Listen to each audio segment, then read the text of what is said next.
Oke, integral kalkulus. Oke. Nah, kalau integral itu kita tahu dia adalah anti derivatif ya, anti derivatif. Nah, ini eh, kita langsung masuk ke integral pasti atau integral definite ya. Nah, jadi misalnya kita mau menentukan area di bawah kurva, misalnya kita punya suatu fungsi fx ya. Nah, fungsi fx ini berada pada interval A dan C. Nah, lalu eh, ada titik B di antara A dan C.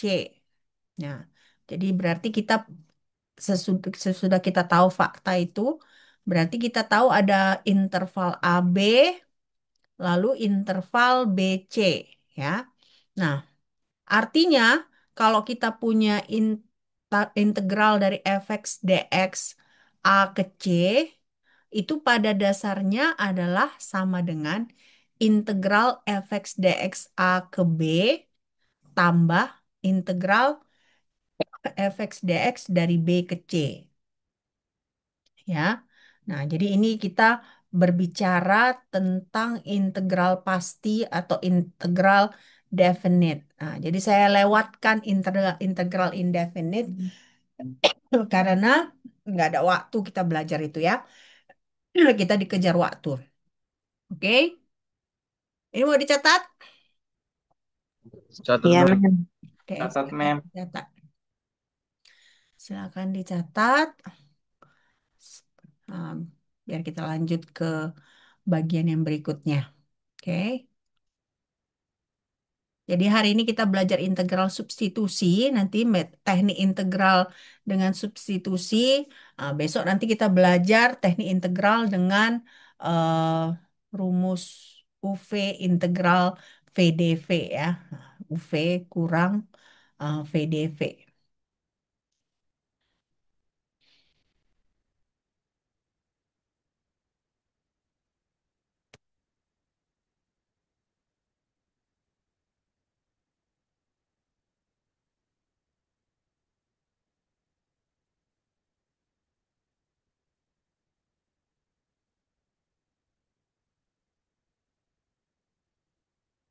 Maria kok dicoret-coret ini? Saya hitung lagi.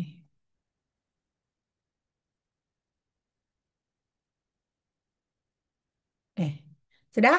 Selesai? Dicatat? Sudah. Sudah ya? Oke, nah ini dia gambar yang kalian lihat kan? Nah, ini berarti kita punya fungsi yang continuous.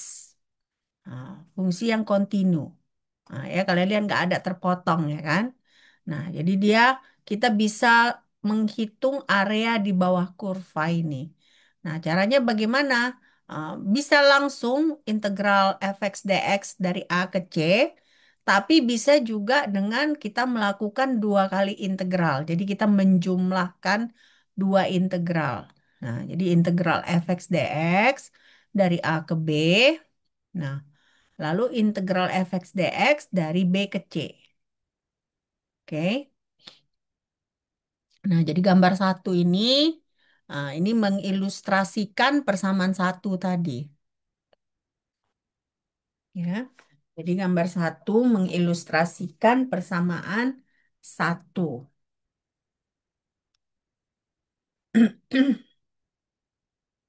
Sudah ini? Sudah. Oke. Nah, ini hanya kata-kata penjelasan ya bahwa eh, persamaan satu itu kan menyatakan jadi kan persamaan satu ada yang langsung A ke C. Nah, ya, sebelah kirinya itu kan A ke C. Nah, sementara sebelah kanannya itu A ke B, lalu B ke C.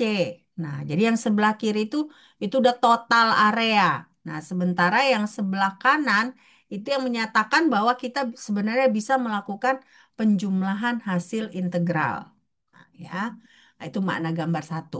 Nah, lalu fakta integral yang berikutnya adalah bahwa batas integral, nah kan ada batas bawah, ada batas atas. Nah, batas integrasi itu bisa dipertukarkan. Tapi jika dipertukarkan berarti nilainya menjadi negatif dari integral aslinya. Ya, nah ini misalnya contohnya. Kita punya fx, ini udah hasil integral. Nah, batasnya itu kan x0, x prime. Kan berarti x, fx prime ya.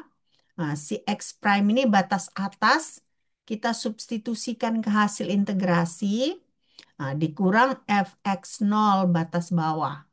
Nah, jadi berarti di sini kalau kita tukarkan, nah misalnya kita balikkan x0 yang jadi batas atas, berarti kan hasilnya delta x-nya jadi negatif. Nah, karena kalau seperti ini kan delta x-nya positif.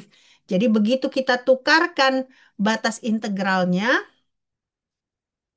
hasil integralnya itu akan menjadi negatif ya.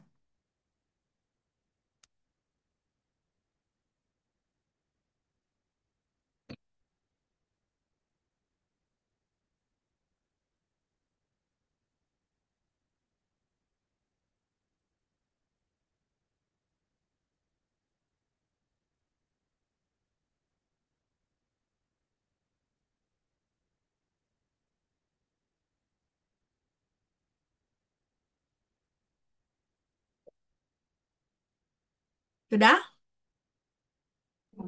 sudah Oke. Nah, ini yang saya bilang, bagaimana jika batas bawah lebih besar dari batas atas? Artinya berarti si batas bawah itu menjadi eh, di atas gitu ya. Nah, ini kan AB ya. Kita tukarkan. Nah, jadi berarti kan batas bawahnya ini lebih kecil dari batas atas lebih kecil dari batas bawah. Nah, jadi makanya di sini delta X-nya negatif. eh, jadi makanya di sini negatif dia.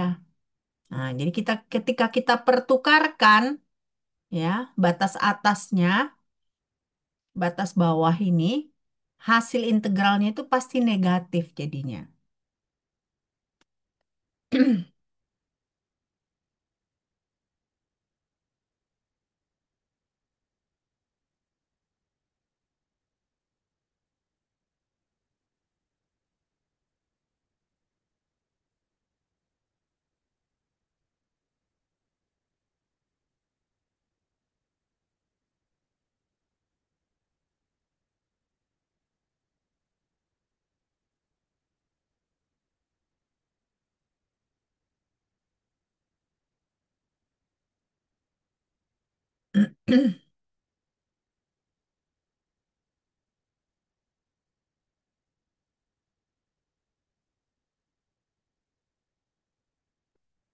Sudah? sudah Udah ya. Nah, sekarang bagaimana kalau misalnya kita punya fungsi yang discontinue?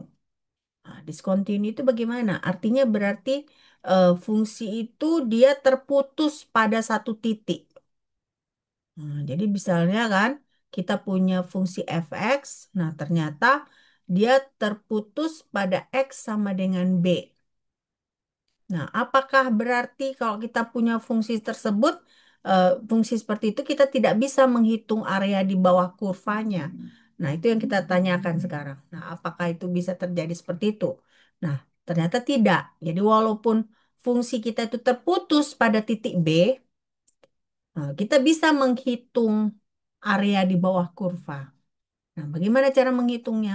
Nah, gunakan persamaan satu tadi. Nah, jadi kita punya ini fungsi fx. Kalian lihat kan fungsinya gini, lah tiba-tiba nongol di sini dari bawah ke atas. Artinya pada titik B ini dia ada lobangnya gitu ya. Nah, terputus. Nah, cara menghitungnya berarti kita integralkan fx dari A ke B, lalu kita tambahkan integral fx dari B ke C. Nah, jadi walaupun dia terputus, bisa kita akali dengan menggunakan persamaan satu tadi. Ya, ini udah kalian screenshot? sudah Udah, oke. Nah, sekarang bagaimana kalau kita punya fungsi, suatu fungsi, nah, lalu fungsi tersebut kita kalikan dengan C, ya.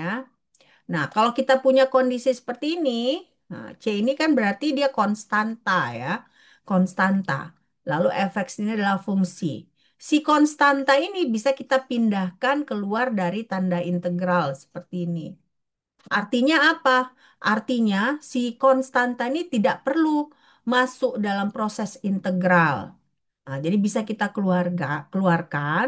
Nah, lalu kita berarti kita lakukan proses integral hanya pada si fungsi tersebut, baru eh, konstanta itu kita kalikan belakangan. Ya, ini makna dari persamaan tiga. Nah, ini berguna juga, kelihatan sepele ya.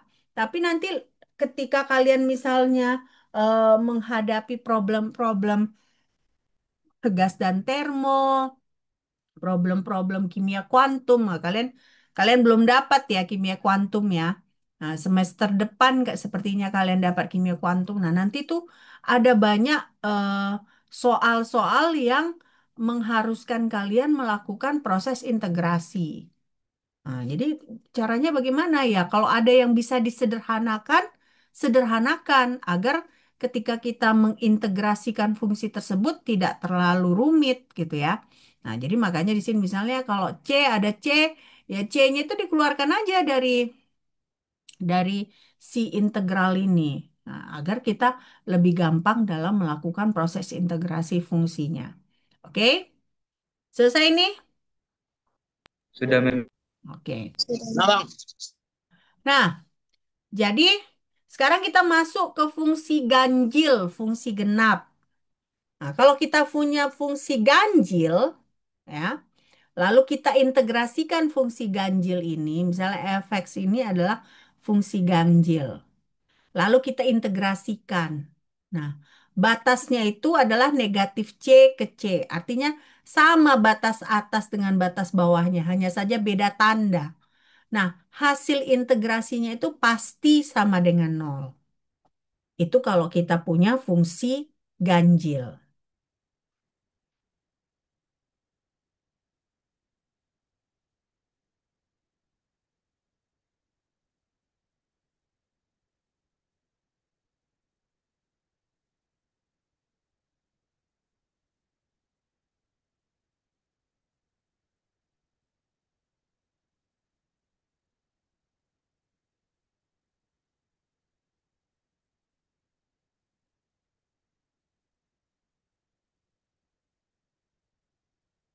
Sudah ini? Sudah. Sudah, Mem. Oke. Nah, terus kalian bertanya, apa itu fungsi ganjil? Fungsi ganjil itu contohnya adalah fungsi sinus, fungsi tangen. Ya, fungsi sinus dengan fungsi tangen ini adalah contoh dari fungsi ganjil. Nah, jadi pada fungsi ganjil itu berlaku persamaan 5. Jadi kalau kita punya negatif X, kita substitusikan kepada fungsi tersebut, hasilnya akan menjadi negatif fx. Ya. Nah, ini adalah fungsi ganjil. Nah, jadi fungsi ganjil itu mematuhi relasi 5.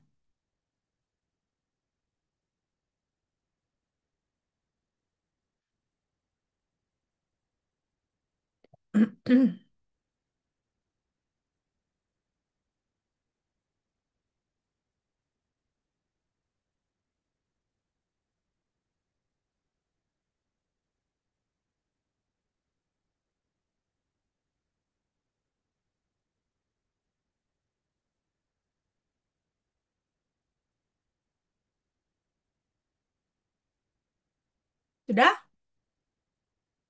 Sudah memang. Sudah, Mem. Oke, nah ini kita contohnya.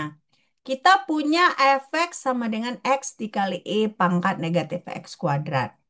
Nah, kita mau gambar ini. Nah, sesudah kita gambar, bisa nggak kita buktikan bahwa ini adalah fungsi ganjil? Nah, lalu setelah kita buktikan ini fungsi ganjil, lalu kita lakukan. Apakah benar ketika kita mengintegrasikan fungsi ini dengan batas negatif 2 sampai 2 itu hasilnya sama dengan nol? Nah, ingat kan tadi kan kalau fungsi ganjil kita integralkan, lalu batasnya itu sama nilainya hanya saja beda tanda. Nah, itu pasti hasilnya sama dengan nol. Ya, nah, coba kalian catat nih soalnya dulu. Nah, sebelum saya perlihatkan bagaimana gambarnya. Oke.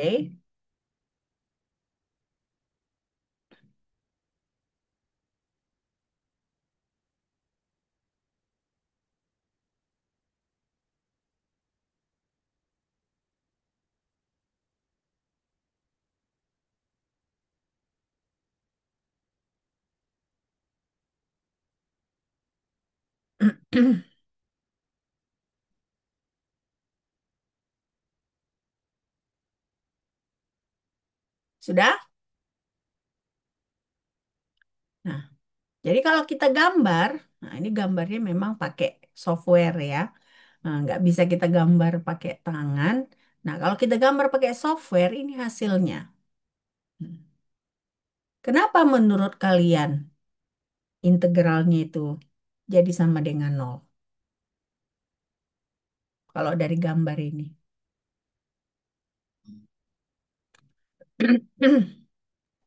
Kan tadi apa dari negatif 2 sampai 2.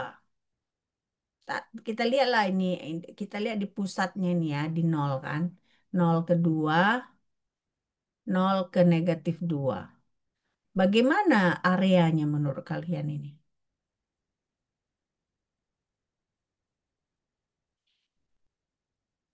Benar nggak ini nol jadinya? Kenapa nol? Karena kalau misalnya kita lihat ini, sama nggak besarnya ini? Area yang di atas Hmm, aksis, ini, Jumlah areanya, Mem. sama nggak besarnya sama menurut ya. kalian? Iya, Mem. Sama kan? Eh, Ya, lain sama, tapi apa bedanya? di sebelah kiri dia dari negatif, men. Nah, ini negatif, ini Ya, positif. positif. Akibatnya karena ini kan kalau jumlah kalau eh, perhitungan integral kan berarti kita jumlahkan kan? Nah, kita jumlahkan area yang ini dengan area yang ini. Iya, Mem. Kalau kita jumlahkan hasilnya bagaimana? Kalau sama yang ini hanya beda tanda, hasilnya sama dengan nol. Nol, men. Nah, jadi karena itu makanya dari sini kita yakin bahwa setiap kita punya fungsi ganjil, ya, kalau kita integralkan, lalu batas atas dengan batas bawahnya itu sama nilainya, hanya beda tanda, hasilnya pasti sama dengan nol. Kenapa? Karena dia saling cancel out, ya kan? Saling cancel out dia areanya. Jadi dia pasti sama dengan nol. Oke, silakan kalian screenshot gambar ini. Ya, ini nanti banyak gunanya sebenarnya ya. Kelihatannya ini kan pelajaran-pelajaran theoretical, tapi ada gunanya pasti. Ya, oke. Selesai kalian catat? Selesai, Mem. Udah, men. Ya. Nah, lalu bagaimana dengan fungsi genap? Tadi kan kita udah belajar fungsi ganjil. Nah, kalau kita punya fungsi genap, ya, kita integralkan, lalu misalnya batasnya sama, ya kan, saya ini kan sama-sama C, hanya saja dia berbeda tanda. Hasilnya itu sama dengan 2 dikali integral fx dx dari nol ke C. Nah, ya, itu bedanya antara fungsi ganjil dengan fungsi genap. Nah, kalau fungsi ganjil tadi kan f negatif x itu sama dengan negatif fx. Nah, tapi kalau fungsi genap, dia berlaku seperti ini. Kita substitusikan negatif x ke f, nah, dia hasilnya fx. Nggak berubah si f-nya, fx-nya. Ya. Nah, contoh dari fungsi genap itu apa? Contoh dari fungsi genap adalah fungsi kosinus. Nah, jadi kalau tadi fungsi ganjil apa contohnya? Kosinus dan fungsi tangen, Mem. Mem. Sinus dengan tangen ya. Nah, sinus dengan tangen. Nah, kalau fungsi genap contohnya adalah kosinus.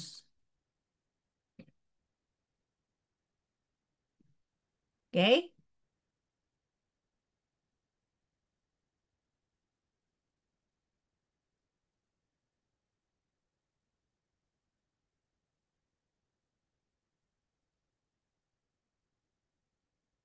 udah ini lagi dicatat? Sudah, Belum, Mem. Mem. Catat, Mem. Lagi dicatat ya. Oke.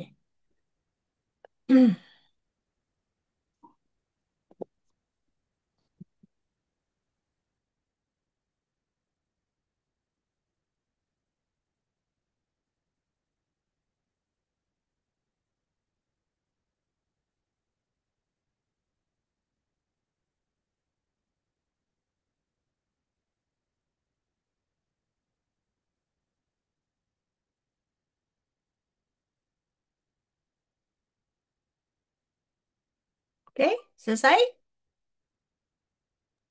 Selesai, Mem. Oke. Sudah, Mem. Nah, sekarang ada fakta-fakta lagi tentang fungsi ganjil dengan fungsi genap. Kalau kita punya dua fungsi genap kita kalikan, hasil perkaliannya itu adalah fungsi genap. Ya, berarti kan tadi fungsi genap apa? Cos. Nah, berarti cos X dikali cos X gitu. Berarti cos kuadrat X itu adalah fungsi genap.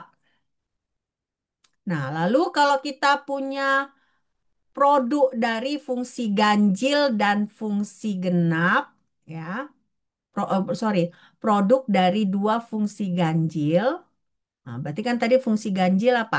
Sinus X. Nah, berarti sinus X dikali tangen X, itu merupakan fungsi genap. Tapi kalau kita punya fungsi genap, kita kalikan dengan fungsi ganjil, hasilnya adalah fungsi ganjil.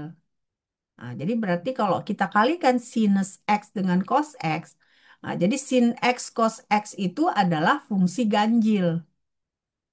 Nah, berarti sifat-sifat fungsi ganjil yang berlaku pada pada sin X dikali cos X tersebut. Ya,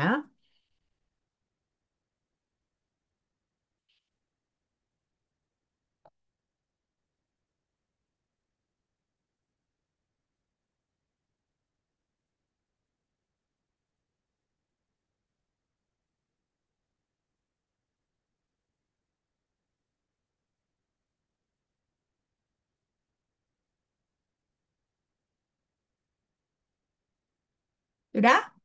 Sudah catat ini? Sudah, Mem. Mem. Nah, nanti ini yang ini nggak usah deh. Nah, ini yang nanti akan kalian pelajari di kuantum mekanik, ya, kimia kuantum. Nah, di kimia kuantum nanti ada namanya eh, kalian akan mengenal suatu fungsi yang namanya fungsi gelombang, wave function, ya, fungsi gelombang. Nah, jadi kalau kalian ingat, kalau kalian pernah dengar mungkin particle in the box, ya. Nah, particle in the box itu memakai persamaan Schrodinger, ya. Persamaan Schrodinger. Nah, nanti itu eh, kita menentukannya itu banyak eh, properti-properti dari si fungsi gelombang itu dengan menggunakan metode integral. Nah, ini sekedar contoh aja ya. Nah, jadi ini misalnya kalau kita punya eh, partikel di dalam kotak. Nah, di mana kotaknya itu panjangnya itu dari X sama dengan 0 ke X sama dengan A. Nah, ini berarti adalah batasnya ya. Kalau di integral itu berarti ini batasnya.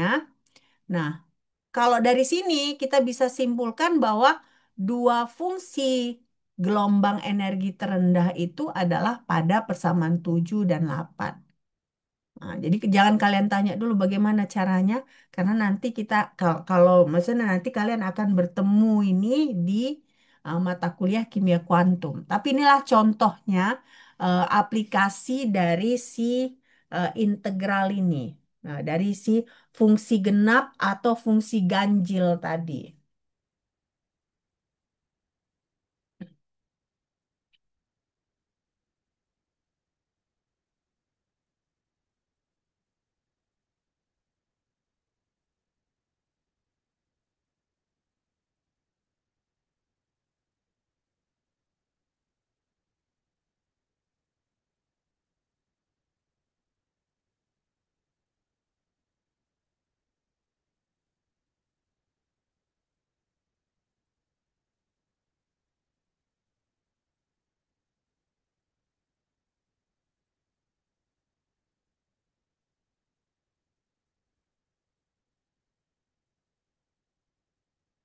Sudah?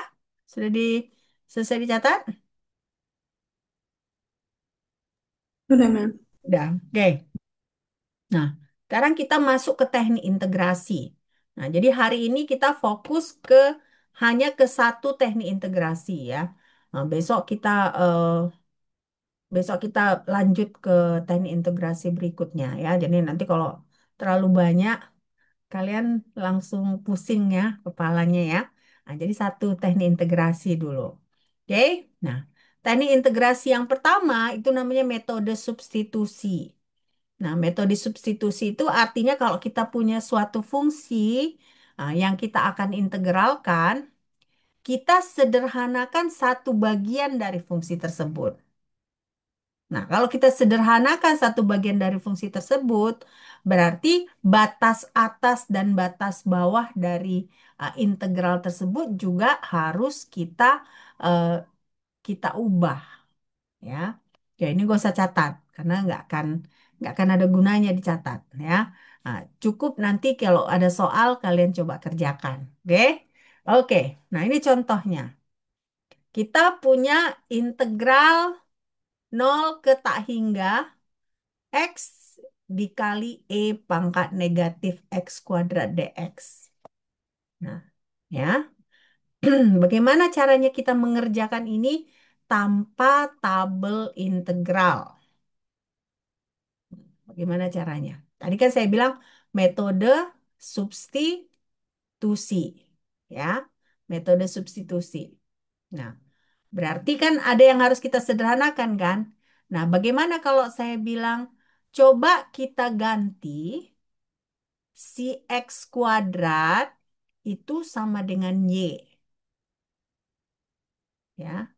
X kuadrat sama dengan Y. Berarti kan Y sama dengan X pangkat 2. Coba kalian catat. Y sama dengan X pangkat 2. Oke? Mem, izin tanya, Mem. Nah, Kenapa minusnya nggak kita ikutkan pemisalan, Mem? Jadi, lebih rumit dia kalau diikutkan. Mem. Karena nanti integral E pangkat itu kan tidak akan berubah kan? Ingat kan kalau E pangkat X, di integralnya E pangkat X. Jadi kalau ada pun negatif, tinggal kita tambahkan hasilnya di negatif. Jadi lebih menyederhanakan, tidak usah diikutkan negatifnya, ya. Oke? Oke. Oke, Mem. Nah, Ya, karena Ma'am. di sini yang kita punya kan nggak ada negatif kan, yang di bawah ini kan. Jadi kita, nah, udah kalian catat ya, Y sama dengan X kuadrat. Udah, Mem. Kalau saya bilang DY itu sama dengan berapa? 2X. 2X Dua, apa? dua, 2X tambah C. Enggak lah, bukan. Enggak ada. Enggak 2X tambah C. 2X kali DX, Mem. 2X kali DX, ya kan? Berarti DY sama dengan 2X DX. Kalian lihat ini ada X, ada DX. Berarti bisa nggak kalian tukar X DX ini menjadi DY? Ini kan ada X, ada DX. Nah, X DX itu sama dengan berapa DY? jadi setengah D ya, Ma'am. Setengah DY, benar. Berarti kan setengah DY kan? Jadi berarti kita bisa ubah ini jadi dalam bentuk Y jadinya bagaimana? Integral setengah E pangkat negatif Y DY. Bisa nggak seperti itu? Bisa kan? Nah, batasnya saya bilang tadi apa di awal? Batasnya juga harus kalian ubah, ya kan? Karena 0 tak hingga ini kan batas dengan X. Berarti kan tadi kita buat kan Y sama dengan X kuadrat. Jadi kalau Y-nya sama dengan 0, X-nya sama dengan 0, Y-nya sama dengan,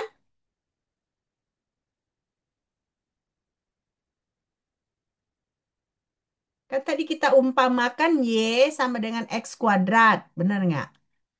Jadi kan ketika X sama dengan 0, Y sama dengan Satu. Nol lah. Nol, Mem. Iya, Mem. Ya kan 0 pangkat 2. Oke.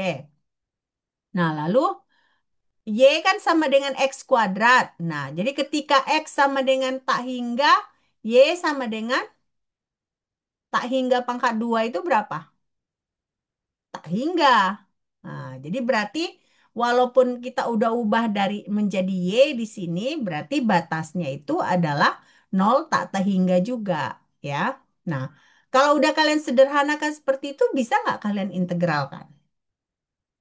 Berapa hasil integralnya?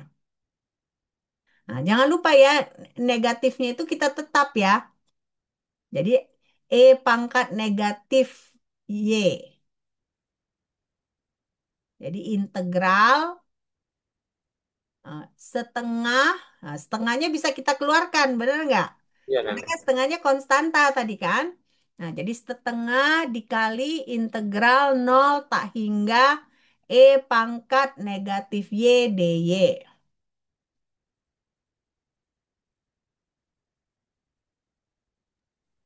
Pangkat negatif Y itu diintegralkan tetap ya, Mem, ya? Tetap, cuman ingat ada negatifnya. Jadi hasil Iya, Mem. integralnya jadi negatif ya. Iya, Mem. Nah, jadi berapa hasilnya? Tadi setengahnya dikeluarkan ya, Mem. Setengahnya dikeluarkan dari integral ini. Nah, dia nggak usah masuk. Jadi yang hanya kalian perlu integralkan itu adalah E pangkat negatif Y dy. Oh, Nah, jadi berapa hasilnya?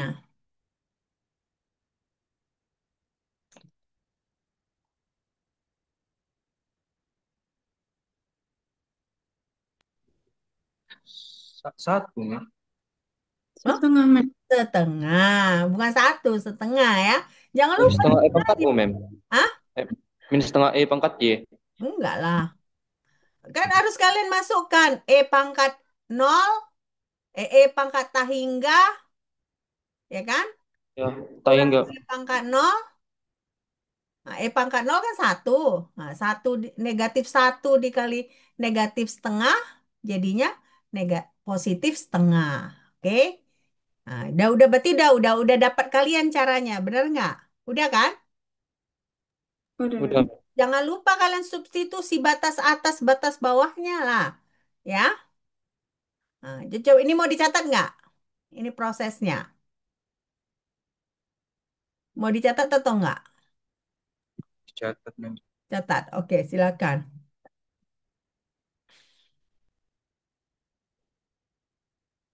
Jadi coba per, per tahap gitu ya. Nah, jadi jangan lupa kalau kita dy, nah, berarti 2x dx. Nah, jangan jangan kalian tinggalkan si dx-nya.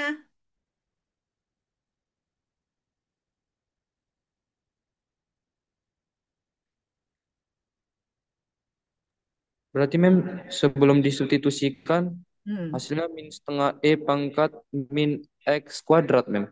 Min setengah E pangkat negatif X X kuadrat. kuadrat. Tapi nggak usah ganti lagi, tetap aja negatif Y. Batasnya kan kita udah ubah tadi ke batas Y ya kan? Ya, Mem. Nah, oke. Jadi tetap aja buat negatif setengah E pangkat negatif Y. Nah, baru kita substitusikan lah kan. Nah, batas bawahnya nol. Batas atasnya tak hingga.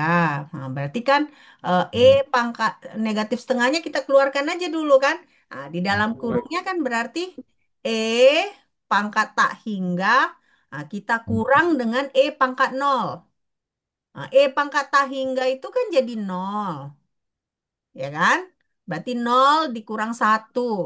Nah, berarti kan kita yang dalam kurung itu dapatnya negatif satu. Nah, yang di luar kurung kan negatif setengah.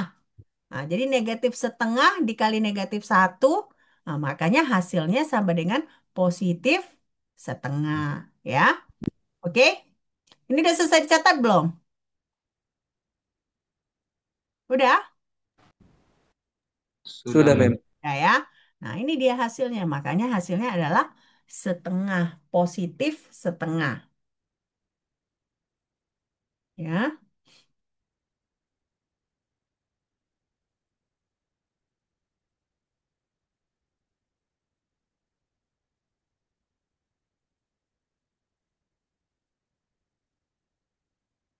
Coba catat yang belum mengerti dicatat.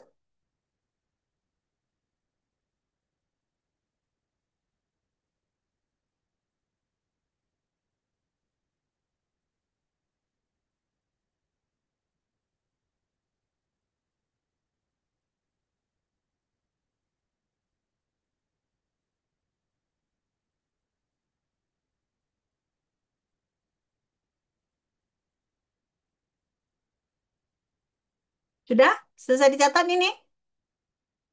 Sudah, Mem. Nah, Siap. nah, satu contoh terakhir ya, sebelum kita akhiri.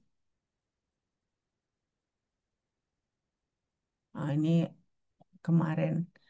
Oke. Coba yang ini kalian kerjakan. Tanpa menggunakan tabel integral.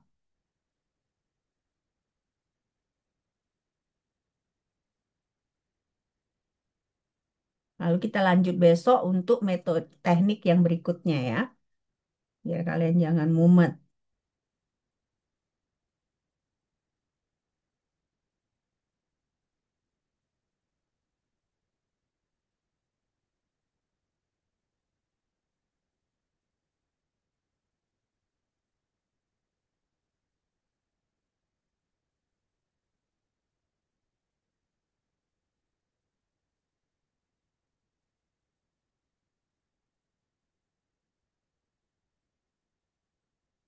Yang mana mau kalian sederhanakan di sini?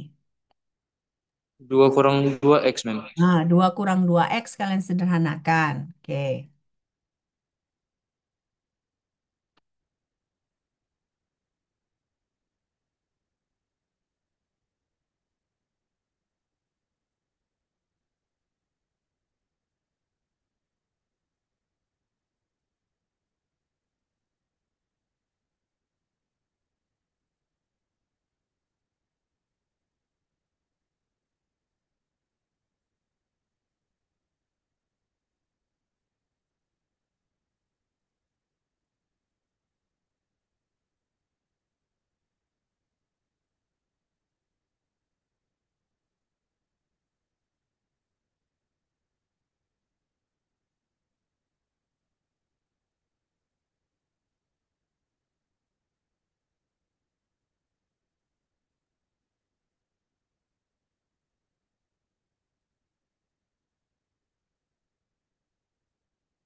Berarti, Mem, nanti bentuk integralnya sebelum disubstitusi jadi min setengah ln U, Mem. Min setengah ln U. Ln U. Oke. Min min setengah. Oke. Nah, min setengah ln U ya. Nah, berarti jawabannya apa? Bentar, Min, Mem. Setengah dua. min setengahnya hilang nanti kan? Iya. Hmm. Gini buat. Jadi kan kalau itu kan kalau kamu buat negatif itu batasnya itu batas bawahnya 2 kan? Nah, gimana kalau misalnya batas bawahnya jadi 1? Nah, jadinya yang negatif tadi berubah jadi positif, ya kan? Saya tunjukkan aja langsung ya. Nah, ini kan dia kan awalnya kan Y sama dengan 2 dikurang 2X. Nah, DY sama dengan negatif 2 DX. Makanya kalian bilang tadi kan negatif DY per 2. Ya kan? Nah, kan batasnya itu kan harus kita ubah. Tadi batasnya kan 0,5. Tapi itu ketika X.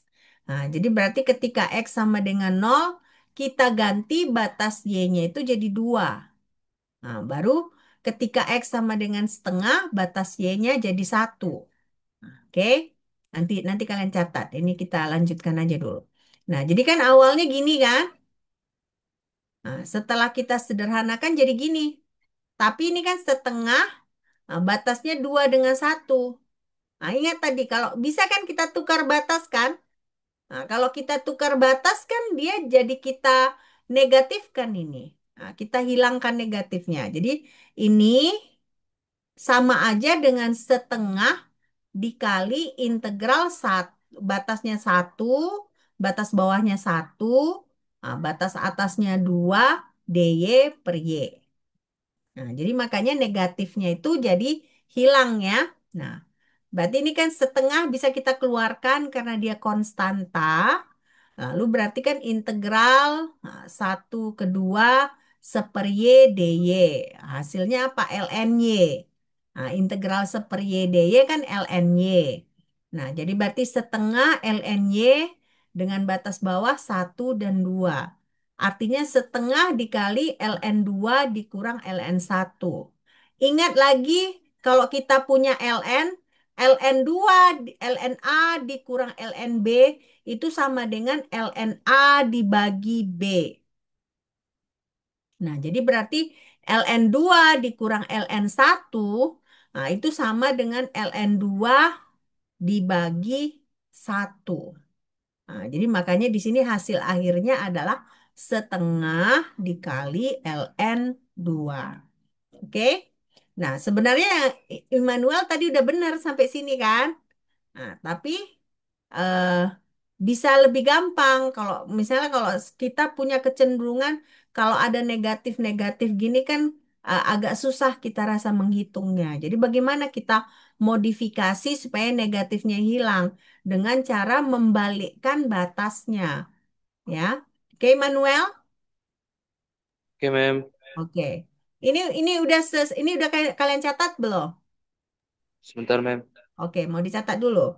Silakan dicatat dulu.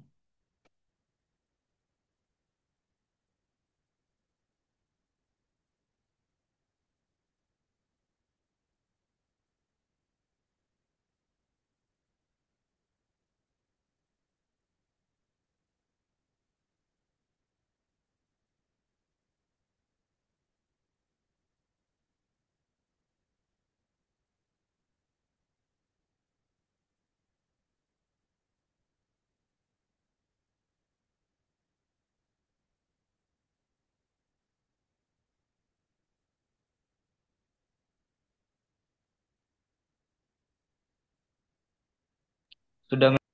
Dah? Oke. Sudah, Mem. Nah, ini mau dicatat? Iya, Mem. Oke.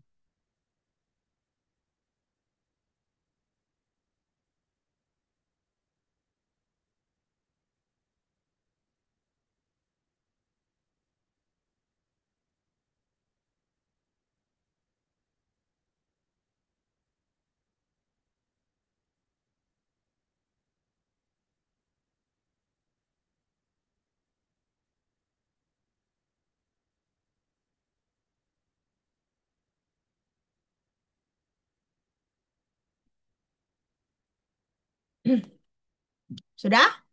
Oke. Saya rasa sampai di sini dulu ya perkuliahan kita.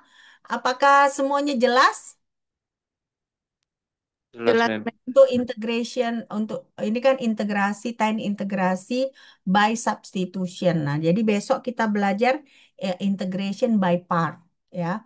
Nah, jadi biar nanti ketika soal ujian ada soal integral, kalian bisa kerjakan. Juga mungkin besok ada soal cerita ya. Nah, kalau ada soal cerita, bagaimana kalian menyelesaikannya dengan misalnya integral atau diferensiasi. Oke?